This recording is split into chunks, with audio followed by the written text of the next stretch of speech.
అందరికీ నమస్కారం అండి. Welcome to our channel.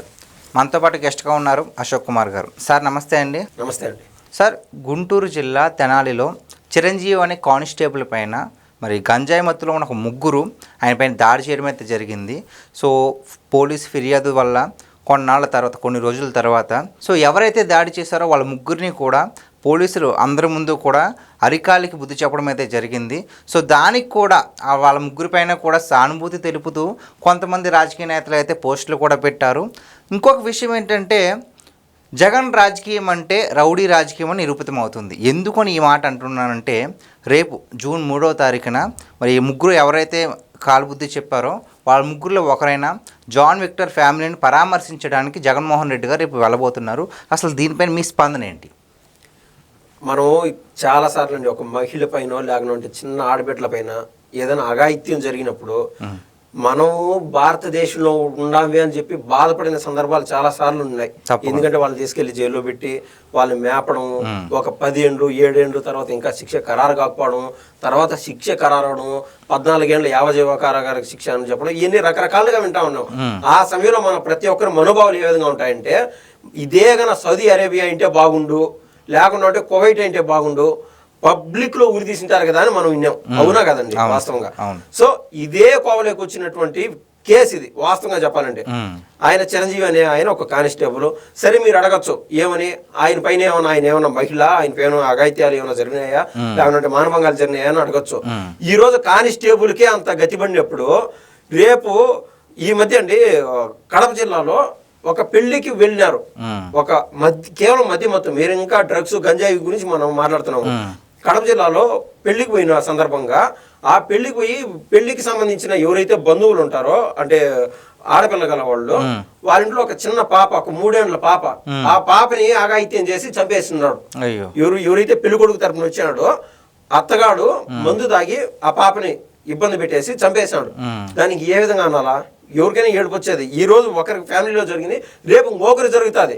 So ఇక్కడ నేను చెప్పేది ఏంటంటే, ప్యారల్ గా అక్కడ కానిస్టేబుల్ జరిగిన సందర్భము, ఈ గంజాయి మత్తులో ఇంకొక రోజు ఒక రోడ్డు పైన పోయే ఒక మహిళ పైన, అది ఎవరి కుటుంబ సభ్యురాలైనా కావచ్చు కాక, వాళ్ళపైన అఘాయిత్యం జరిగితే ఆ రోజు మనం వచ్చి ఫేస్బుక్ లోను లేదంటే యూట్యూబ్ లోను పోస్టులు పెట్టి క్యాండిల్ ర్యాలీ చేసి అప్పుడు బాగుంటుందా? సో ఇది ఆదిలోనే తుంచేయాలా, ఖచ్చితంగా ఆదిలోనే తుంచేయాలా. ఆ కానిస్టేబుల్ గారు ఏం చేశారంటే, సరే ఆయన వెనకాల పలుకుబడి ఉన్నది, ఎవరైతే అఘాయిత్యం చేశారో అఘాయిత్యం చేసిన వాళ్ళు 3 ఉన్నారండి. జగన్మోహన్ రెడ్డి గారు పరామర్శకు వెళ్తున్నారని చెప్తున్నారు కదా, అత్తగాడు ఒకడు జాన్ విక్టర్, ఇంక 2 ఎవరు అంటే రాకేష్, ఇంకో అతను వచ్చి బాబులాల్. వీళ్ళు 3 లడ్డు అనే ఒక రౌడీ షీటర్ కింద పనిచేసేటువంటి సగటు కూలీలు అనమాట. అంటే వాళ్ళు కేవలం అతను మద్యం అన్నా ఎక్కువ రేట్ ఏమో, గంజాయి తక్కువ రేటు కదా అని చెప్పి వీళ్ళకి ఇస్తా ఉంటాడు గంజాయి. ఆ గంజాయి మత్తులో ప్రపంచం ఏముండదులే, ప్రపంచం ఒక అగ్గి పెట్టేంతలే అనే ఊహల్లో వీళ్ళు గంజాయి మత్తులో. ఆ ఊహల్లో కానిస్టేబుల్ ఎంత, ఇంక ప్రపంచమే వీళ్ళ చేతలో ఉన్నప్పుడు కానిస్టేబుల్ ఎంత, కానిస్టేబుల్ అయితే ఏంది, లేకుండా సినిమాలో పవన్ కళ్యాణ్ గారు అంటారు ఒక డైలాగు, నాకు సీఎం అయినా ఒకటే, హెచ్ఎం అయినా ఒకటే అని చెప్పి. ఆ రేంజ్లో కానిస్టేబుల్ ని అంత ఇబ్బంది పెట్టి ఆ మాదిరి కొట్టినారు. ఆ కానిస్టేబుల్ ఇప్పటికీ హాస్పిటల్లో ఉన్నారు. అతనికి ఒక కుటుంబం ఉండదా, అతనికి ఒక బెడ్లు ఉండరా, అతనికి ఒక వ్యక్తిగత జీవితం అండి. ఈ కానిస్టేబుల్ చేసిన పొరపాటు ఏంది, వాళ్ళని ఆపడం లేకుండా అంటే మేము స్టేషన్ తీసుకెళ్తా అని చెప్పడం కూడా తప్పేనా? ఆ మద్యం మత్తులోనో లేకుంటే గంజాయి మత్తులోనో 10 మందిలోకి రోడ్లపై పోయి ఇబ్బంది పెట్టేవాడు. కాబట్టి ఆ కానిస్టేబుల్ అడ్డుకున్న పాపానికి కానిస్టేబుల్ ఇబ్బంది పెట్టారు. ఆయన కానిస్టేబుల్ కేసు నమోదు చేశాడు. ఇప్పుడు నేను ఫస్ట్ ఏదైతే చెప్పినాను, సౌదీ అరేబియా కావచ్చు, ఓమెన్ కావచ్చు, లేకుంటే కువైట్ కావచ్చు, ఇటువంటి గల్ఫ్ దేశాల్లో జరిగినట్టు వీళ్ళకి జరగాల శాస్తి అని రోడ్లలోకి తీసుకొచ్చి ఈ పోలీసులు ఎవరైతే ఉన్నారో ఈ మాదిరి తప్పులు చేయకూడదని చెప్పి అరికాల పైన ట్రీట్మెంట్ ఇచ్చారు. ఏమన్నా చంపినారా? ఇదే కేసు ఒకటి చెప్తాను. ఇదే జగన్మోహన్ రెడ్డి గారు రేపు వెళ్తున్నారు కదా ఈ జాన్ విక్టర్ ని పరామర్శించడానికి, వాళ్ళ తల్లిదండ్రులు పరామర్శించడానికి, కానిస్టేబుల్ కూడా పరామర్శించి నీతి నిజాయితీగా ఇద్దరు కూడా సరే మీరు సమయం వహించాల్సింది అని చెప్పి కానిస్టేబుల్ కి లేదంటే పోలీస్ వారికి సూచన ఇచ్చి ఇతను కుటుంబానికి పరామర్శించడానికి వెళ్ళింటే సరిగ్గానే ఉండేది. జగన్మోహన్ రెడ్డి గారికి అబ్బా బాహుబలిలో మాత్రం ఆయనకి ఎంతో గొప్ప మనసు అబ్బా, అంటే 2 నాలుగులు ధోరణి అని కూడా అంటారండి. ఇరుపక్కల సరే పోలీసు వారు మీరు కొంచెం ఇంత దూకుడుగా వెళ్ళుండాల్సింది కాదు అని వీళ్ళకు చెప్పినాలా, ఈయన పార్టీ కార్యకర్త కాబట్టి పోయి పరామర్శించితే బాగానే ఉండు. అది చేయరా, సింగిల్ సైడ్ అవినాష్ రెడ్డి లేకుండా ఉంటే బాబాయ్ హత్య కేసులో ఎవరైతే ఉన్నారో, లేకుండా ఉంటే ఎన్ని కేసుల్లో ముద్దాయిలుగా ఉంటారో ఇటువంటి వాళ్ళు జగన్మోహన్ రెడ్డి గారి పార్టీలో ఎక్కువ మంది ఉన్నారు, చెప్పలేనంత మంది ఉన్నారు. వాళ్ళపైన కేసులు ఎప్పుడు పడతాయి? కేవలం ఇది శాంపుల్ సైజు.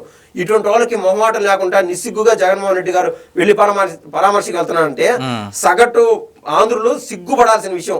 ఎందుకంటే విపక్షంలో అయినా జగన్మోహన్ రెడ్డి గారు నిన్నేళ్లు నిలబెట్టున్నారే, అది కూడా తప్పే. ఇంకా 5 ఏళ్ళు కూడా జగన్మోహన్ రెడ్డి గారికి అవకాశం ఇవ్వకూడదు. ఎంపీటీసీ ఎలక్షన్స్ లోను, సర్పంచ్ ఎలక్షన్స్ లోను, ఏ ఎలక్షన్స్ వచ్చినా కూడా జగన్మోహన్ రెడ్డి నువ్వు చేసిన తప్పు అని చెప్పి న్యూట్రల్స్ ఉంటారండి. ఇప్పుడు టీడీపీ పార్టీకి సంబంధించి ఒక 40 మందో 38 మందో ఒక 52 మంది చేంజ్ ఎంతమంది అయినా ఉంటే, జనసేన ఒకటి 20 మంది ఆ రేంజ్ లో ఉంటారు పార్టీ ఫ్యాన్స్ కావచ్చు, ఎప్పుడు సగటుగా ఓట్లు వేసేవాళ్ళు ఆ పార్టీకి సంబంధించి. ఇదే మాదిరి జగన్మోహన్ రెడ్డి గారికి సంబంధించి 30% ఉంటారు కదా. ఆ విధంగా ఓవరాల్ గా చూస్తే ఏ పార్టీలకు సంబంధించి అంటే న్యూట్రల్స్ 20 మంది ఉంటారు. 100 న్యూట్రల్స్ అయితే 20 మంది ఉంటారు. ఆ 20 మంది సింగల్ వెర్షన్ తీసుకోవాలా, ఈ కూటమి పార్టీల సైడ్ మళ్ళాలా. ఎందుకంటే జగన్మోహన్ రెడ్డి గారు చేస్తున్నటువంటి ఈ నిర్వాహకమే హైలైట్ గా తీసుకొని అని నేనైతే చెప్పగలుగుతాను. ఇంకొకటి పరామర్శకి వెళ్తున్నాడు కదా, అది కూడా జగన్మోహన్ రెడ్డి గారు 1-10 సార్లు క్యాలిక్యులేషన్ వేసుకొని ఏం చేస్తున్నాడంటే, ఒక్కసారి వచ్చిపోమ్మ మిరుపుతి గాని ఒక సినిమాలో ఉంటుంది, రాజశేఖర్ గారి సినిమాలో. ఆ మాదిర 9:15 బయలుదేరుతున్నాడు, గంట సేపు జర్నీ అంట. ఆడ అర్ధ గంట అటుండేసి ఆ పార్టీ కార్యకర్తలు అంటే నేనున్నాను మీకు భరోసా ఉన్నాను అని చెప్పి టక్కని 1:15 మళ్ళీ తాడేపల్లిలో తేలిపోతాడంట. అంటే ఏం పరామర్శించినట్టు? అంత పరామర్శించాలంటే వాళ్ళనే తాడేపల్లికి పిలిపించి వాళ్ళ తల్లిదండ్రులని ఏమైంది మా ఎంత అయింది ఖర్చు, ఇదో డబ్బులు పెట్టుకొని ఇంక ఏది ఇటు గంజాయి వద్దు, మద్యం వద్దు, సరే మన రాష్ట్రంలో ఉద్యోగాలు లేవంటున్నారు కదా మీరు, జగన్మోహన్ రెడ్డి గారు ఆ మైండ్ సెట్ లో ఉన్నారు కదా, సరే ఇక్కడ కాదు హైదరాబాద్కో బెంగళూరుకో పోయి ఉద్యోగం చేసుకోండి, ఆ బిడ్డకి నేను ఉన్నాను తోడు, ఇదో 1,50,000 పట్టుకోండి, ఏడన్నా సాఫ్ట్వేర్ కంపెనీలో పాడు, ఆ పీజీ ఖర్చులకి పాడు, కోర్స్కి ఇదంతా ఇదో డబ్బులు 1,50,000 పెట్టలేడా జగన్మోహన్ రెడ్డి? ఇంకా కుటుంబాన్ని ఆదుకుంటానని చెప్పడంలో ఏం అర్థం ఉన్నది? ఓకే. సో అంటే ఇక్కడ నాకు వచ్చిన డౌట్ ఏంటంటే, ఎవరైతే దాడికి గురయ్యారో సో ఆ చిరంజీవి గారిని కలవడం మానేసి సో ఒక మరి రౌడీ షీట్ని కలుస్తున్నారు కదా, మరి దీంట్లో ఏదైనా రాజకీయం ఉందంటారా? రాజకీయం జగన్మోహన్ రెడ్డి నిద్రలేస్తే రాజకీయమే, ఏమంటే అధికారం చేతల్లో ఉన్నది కదా అని చెప్పి డబ్బు మొబైలైజ్ చేసి దేశ స్థాయిలో ప్రధానమంత్రి అవ్వాలని చెప్పి ఆ లాజిక్ వేరేలో ఉన్నాడు. కానీ ఆంధ్ర రాష్ట్ర ప్రజలు ఏదైతే జగన్మోహన్ రెడ్డి బలుపు అనుకున్నారో అది కేవలం వాపు అని జగన్మోహన్ రెడ్డి గారికి నిరూపితం చేశారు. ఇప్పుడు ప్రజల్లోకి రావడం మొదలు పెట్టాడు. అంటే ముఖ్యంగా వైసీపీ కార్యకర్తలను కలుస్తూ ఉన్నాడు. ఇప్పుడు ఏంటంటే కూటమి పార్టీలు ప్రభుత్వంలో ఉన్నాయి కాబట్టి జగన్మోహన్ రెడ్డికి ఏమనిపిస్తుందంటే పచ్చ కామెర రోడ్డుకి లోకమంతా పచ్చగా కనిపిస్తా ఉన్నట్టు. ఏ పోలీసు వ్యక్తిని చూసినా కూడా కేవలం టీడీపీ కోసమో జనసేన కోసం బీజేపీ కోసం పనిచేస్తారని చెప్పి జగన్మోహన్ రెడ్డి ఆ హాలోజనేషన్ గెలిపినాడు. అంటే పచ్చ కామెర లాగా అదే ఫీలింగ్ లో ఉన్నాడు. సో ఆయన ఏ పోలీసు వాడిని చూసినా కూడా శత్రువుగా భావించే నైజం ఉంది. ఇప్పుడు కన్నా జగన్మోహన్ రెడ్డి గారి కన్నా నేను కేవలం సూచన చేస్తున్నా, ఈ చిరంజీవి అనే వ్యక్తి ఎవరైతే కానిస్టేబుల్ గాయపడినాడో ఆ వ్యక్తిని గన పోయి పరామర్శించినంటే ఒక మెట్టు ఎక్కినేవాడు జగన్మోహన్ రెడ్డి గారు. అదండి. ఓకే. సో మరి ఇలాంటి ఒక రౌడీ షీటర్ని సపోర్ట్ చేయడం వల్ల మరి జగన్మోహన్ రెడ్డి గారికి వాళ్ళ రాజకీయం మీద పడే ఇంపాక్ట్ ఎలా ఉండబోతుంది అంటారు అసలు? ఇది అక్కడ ఏంటంటే గ్రౌండ్ లెవెల్ చూస్తారు ఎవరైనా సరే. ఇప్పుడు టీడీపీకి సంబంధించి బాబు గారు లేదా జనసేనకు సంబంధించి పవన్ కళ్యాణ్ గారు వీళ్ళు ఎట్లా చూస్తారంటే ఓవరాల్ అవుటర్ సైడ్ ఇంపాక్ట్ ఎట్లుంటుంది అని చూస్తారు. ఆ మధ్య కిరణ్ రాయల్ అనే ఒక వ్యక్తి, తిరుపతికి సంబంధించిన వ్యక్తి, జనసేన అధికార ప్రతినిధి ఆ పోస్ట్లో ఉండే అతను ఏదో ఒక తప్పు వాళ్ళ మధ్య ఇంటర్నల్ క్లాషెస్, ఎకనామిక్ క్లాషెస్ జరిగినప్పుడు ఇమ్మీడియట్ గా ఏం చేశారంటే జనసేన అధినేత అయినటువంటి పవన్ కళ్యాణ్ గారు పార్టీ నుంచి సస్పెండ్ చేశారు. ముందు ఆ తప్పు నుంచి బయటకు వచ్చే నువ్వు తప్పులు అనవసరం, సోషల్ మీడియాలోనూ పబ్లిక్ డొమైన్ లోనూ ఇది నువ్వు తప్పు చేసిన వ్యక్తిగా నువ్వు పోర్ట్రేట్ అవుతున్నావు.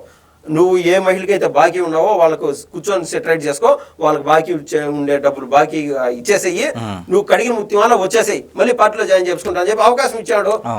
మొత్తం మీద ఏం చేశాడు, పార్టీని సస్పెండ్ చేశాడు. ఆదిమూలం అనే ఒక ఎమ్మెల్యే, టీడీపీకి సంబంధించిన ఎమ్మెల్యే ఏం చేశాడంటే ఒక మహిళతో కెమెరాలో దొరికిపోయినాడు. పార్టీ ప్రభుత్వంలోకి వచ్చిన కొత్తలో అండి. ఏం చేశాడు బాబు గారు, ఈ రోజుకి టీడీపీలోకి రాలేకున్నాడు ఆ ఎమ్మెల్యే, పార్టీ నుంచి సస్పెండ్ చేశాడు. అది అట్లా ఉన్నత విలువలు పెంపొందించే విధంగా ఉండాలి. ఈ విధంగా ఎవరు ఎంతమందిని బూతులు తిడితే లేకుంటే ఎవరినైనా చంపితే వీళ్ళని వెనకేసుకొచ్చి వాళ్ళని బ్యాక్ బోన్ గా పెట్టుకొని పబ్లిక్ లో రేపు సర్పంచ్ ఎలక్షన్స్ లేకుండా జెడ్పీటీసీ ఎలక్షన్స్ వచ్చినప్పుడు ఈ మోక జగన్మోహన్ రెడ్డికి ఉపయోగపడుతుంది. ఒక పోలింగ్ బూత్ దగ్గర ఏమవుతుందంటే ఒక టీడీపీకి సంబంధించిన ఒక టీడీపీ వర్సెస్ జనసేన లేదా టీడీపీ వర్సెస్ వైసీపీ ఈ మాత్రం కొన్ని పంచాయతీల్లో హ్యాడ్ కోర్ ఫ్యాన్స్ ఉంటారు లేదా హ్యాడ్ కోర్ ఓటర్స్ ఉంటారు. అక్కడ ఏమవుతుందంటే ఇరు పార్టీలు గట్టిగా ఉన్నప్పుడు ఇటువంటి మోకను అక్కడ దింపేస్తారు రిగ్గింగ్ చేయడానికి. అందుకు ఇటువంటి వాళ్ళని పార్టీ నుంచి వదిలి వెళ్ళిపోకుండా జగన్మోహన్ రెడ్డి గారు అప్పుడప్పుడు కలుస్తూ ఉన్నారు. అంతకుమించి ఇంకొకటేం లేదు. అసలు ఇది ఆయన జగన్మోహన్ రెడ్డి క్షేత్ర స్థాయిలో చూస్తున్నాడు ఏమవుతుంది అని. కానీ అవుటర్ వ్యూ ఏంటంటే సగటు ప్రజలు ఏమనుకుంటున్నారు అనేది అది చూస్తే బాగుంటుందని. ఆయన విపక్షంలో ఉన్నాడు కదా, రేపు ప్రతిపక్షంలోకి వచ్చేదానికైనా బాగుంటుందని చెప్పి నేనైతే సూచన చేస్తున్నాను. ఓకే, థ్యాంక్స్ అండి. ధన్యవాదాలు.